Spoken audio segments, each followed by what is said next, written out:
जेजू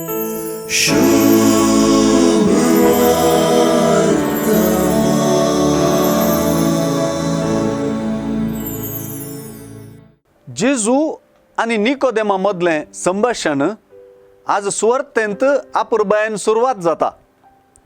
फारिजेवा तसल्या म्हणजे एका शिकपी जुदेवाक सयत जेजूच्या चिंतपाचो जोगतो गांच दुरूंक सलीस जावंक ना. निकोदेमूच स्वता एकलो शिकोवणदार. हे सुवार्थेंतच आमी वाचता. अशें आसता तो जेजूक शिकोवणदार म्हण मानता मात्र न्ही, जेजूचे शिकवणे थंय बोलता. आईचे सुवार्थेंत ह्या दोगां शिकोवणदारां मदें जावचें उलोवणें दोन हंतांचेर चलता. एकलो म्हणजे निकोदेम रक्तामासाच्या हंताचेर उलयता तर आनी एकलो म्हणजे जेजू आत्मीक हंताचेर उलयता.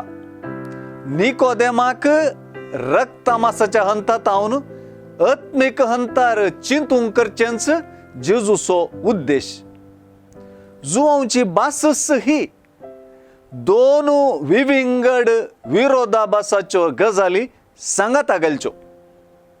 आज तो रक्तामासाची आनी आत्मीक गजाली सांगाता घालता आनी हांचे मदलो तफावत समजोवंक उलो दिता.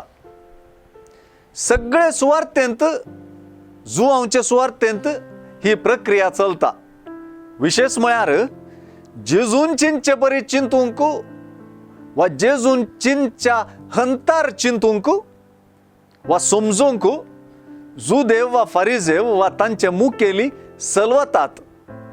देखून तांची सवालांय ना समजनी उच्चारतात. दाखल्याक जेजू आत्मीक तरान उदकान आनी पवित्रत्म्यान जल्मोवचे विशीं उलयतना निकोदेम रक्तामासांत आवयचे कुशींत परत जल्मोवचे विशीं उलयता.